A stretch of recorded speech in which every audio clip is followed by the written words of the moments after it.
독생자의 뿔이 영광 중에 들리기 전에 이 제목으로 하나님의 말씀을 살펴보도록 하겠습니다. 만군의 여호와께서는 독생자의 뿔을 높이 드시게 됩니다. 그래서 이 시간에 독생자의 뿔이 영광 중에 들리기 전에 이 제목으로 하나님의 말씀을 살펴보도록 하겠습니다. 그래서 사무엘상 2장 10절에서 하나님 아버지께서는 한나를 통해서 마지막에 독생자에 관해서 예언의 말씀을 하시게 되었습니다. 그래서 사무엘상 2장 10절에서 여호와를 대적하는 자는 산산이 깨어질 것이라 하늘에서 우레로 그들을 치시리로다. 여호와께서 땅끝까지 심판을 내리시고 자기 왕에게 힘을 주시며 자기 기름 부음을 받은 자의 뿔을 높이시리로다. 자, 여기에서 여호와를 대적하는 자는 산산이 깨어진다고 말씀을 하고 있습니다. 그래서 누가 여호와를 대적을 하는 자인가? 바로 독생자를 대적하는 자가 여호와를 대적하는 자. 여호와께서는 독생자를 대적하는 자를 자신을 대적하는 자로 보시게 된다는 사실입니다. 그래서 하늘에서 우레로 그들을 치신다고 말씀을 하고 있습니다. 그리고 여호와께서 땅끝까지 심판을 내리시고 자기 왕에게 힘을 주시며 자기 기름 부음을 받은 자의 뿔을 높이시리로다. 그래서 만군의 여호와께서는 자기 왕에게 기름을 부으시게 되고 그리고 그 뿔을 높이시게 됩니다. 만군의 여호와께서는 자기 왕에게 기름 부음을 부으시게 되고 그 기름 부음 받은 자의 뿔을 높이신다는 것. 그래서 이 말씀은 바로 독생자에게 기름을 부으시고 독생자의 뿔을 높이신다는 것이 되겠습니다. 그래서 역시 시편 112편 9절에서 그가 재물로부터 빈궁한 자들에게 주었으니 그의 의가 영구히 있고 그의 뿔이 영광 중에 들리리로다. 자, 여기에서 그가는 독생자가 되겠고 독생자가 재물로부터서 빈궁한 자들에게 주었다고 말씀을 하고 있고 독생자의 의가 영구히 있다고 말씀을 하고 있고 독생자의 뿔이 영광 중에 들린다고 말씀을 하고 있습니다. 그래서 그의 뿔이 영광 중에 들리는 것은 바로 만군의 여호와께서 자기의 기름 부음을 받은 자의 뿔을 높이시는 것이 되겠습니다. 그래서 그의 뿔이 영광 중에 들린다는 것은 독생자의 뿔이 영광 중에 들린다는 것이요, 만군의 여호와께서 자기의 기름 부음을 받은 자, 바로 독생자의 뿔을 높이시는 것이 된다는 사실입니다. 그래서 사무엘상 2장 10절을 다시 보게 되면 자기 왕에게 힘을 주시며 자기 기름 부음을 받은 자의 뿔을 높이시리로다. 그래서 만군의 여호와께서 독생자에게 기름을 부으시게 되고 그리고 독생자의 뿔을 높이시게 됩니다. 그래서 시편 92편 10절에서 그러나 주께서 내 뿔을 들소의 불같이 높이셨으며 내게 신선한 기름을 부으셨나이다. 자, 여기에서 주께서는 만군의 여호와가 되시겠고 여호와께서 독생자의 뿔을 들소의 불같이 높이시게 되고 독생자에게 신선한 기름을 부으시게 됩니다. 그래서 만군의 여호와께서 독생자에게 신선한 기름을 부으시게 되고 그리고 독생자의 뿔을 들소의 불같이 높이시게 된다는 사실입니다. 주께서 내 뿔을 들소의 불같이 높이셨으며 내게 신선한 기름을 부으셨나이다. 그래서 그의 뿔이 들소의 불같이 들리게 되는데 그의 뿔이 영광 중에 들리게 되는데 그가 재물로부터 빈궁한 자들에게 준다고 말씀을 하고 있습니다. 그래서 그 독생자가 재물을 흩어서 주게 되고, 그리고 그 독생자에게 기름을 부으시게 되고, 그 독생자의 뿔이 영광 중에 들리게 된다는 사실입니다. 독생자가 재물을 흩어서 빈곤한 자들에게 주게 되고, 그 독생자에게 기름을 부으시게 되고, 그 독생자의 뿔이 영광 중에 들리게 됩니다. 그래서 시편 112편 3절에서 부와 재물이 그의 집에 있으며 그의 공의가 영구히 서 있으리로다. 자, 부와 재물이 그의 집에 있다고 말씀을 하고 있는데, 바로 독생자의 집에 부와 재물이 있다고 말씀을 하시는 것이 되겠습니다. 그래서 그 재물로 흩어서, 그 재물을 흩어서 빈궁한 자들에게 준다고 말씀을 하고 있습니다. 이어지는 5절에서 은혜를 베풀며 꾸어주는 자는 잘되나니 그 일을 정의로 행하리로다.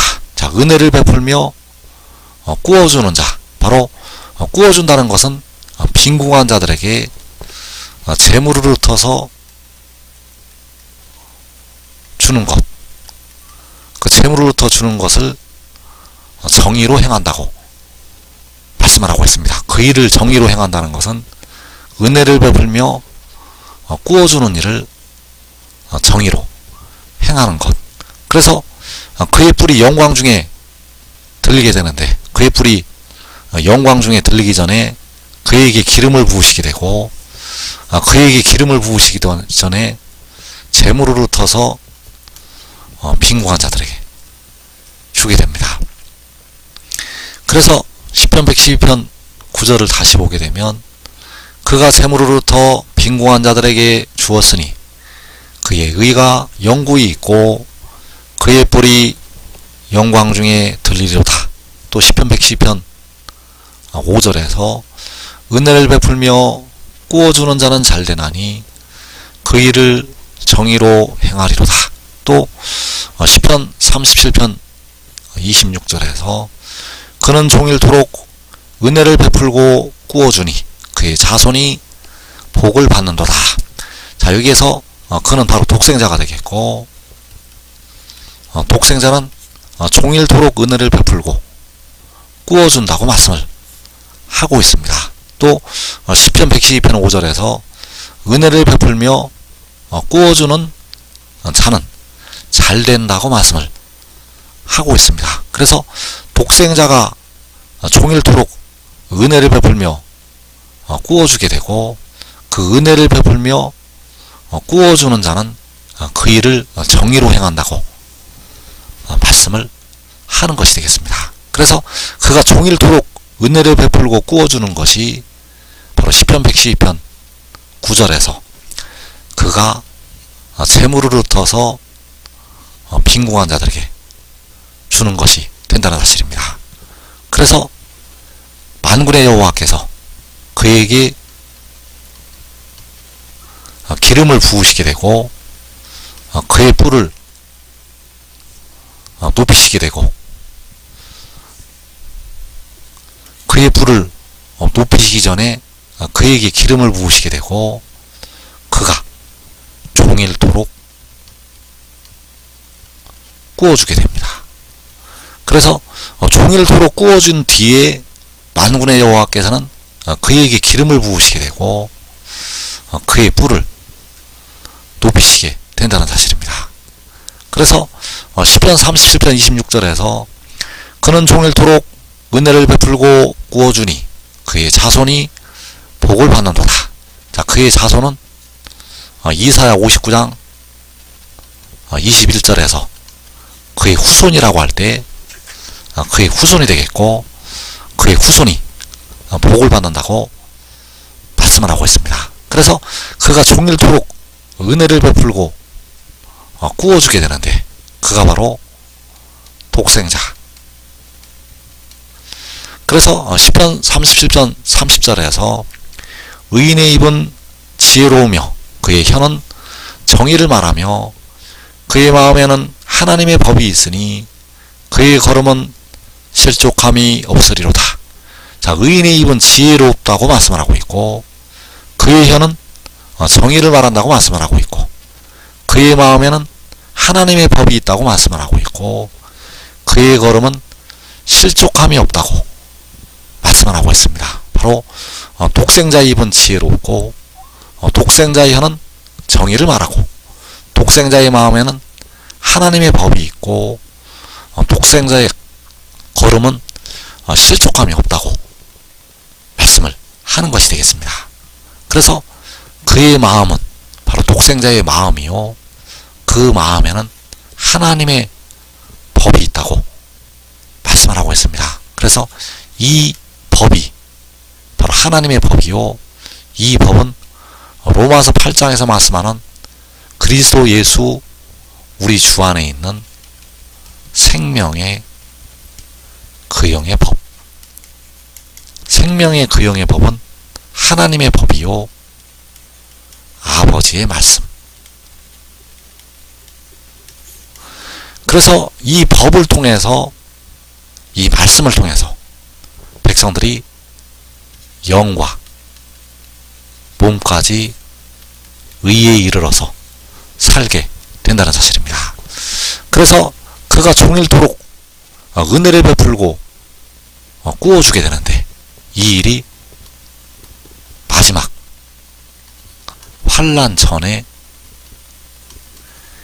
이루어지게 됩니다. 왜냐하면 환난 날에는, 진노하시는 날에는 재물은 무익하다고 말씀을 하고 있기 때문입니다. 환난 날에는, 진노하시는 날에는 그 재물이 무익하다는 것. 그래서 그 환난 날 전에 그가 종일토록 꾸어주게 된다는 사실입니다.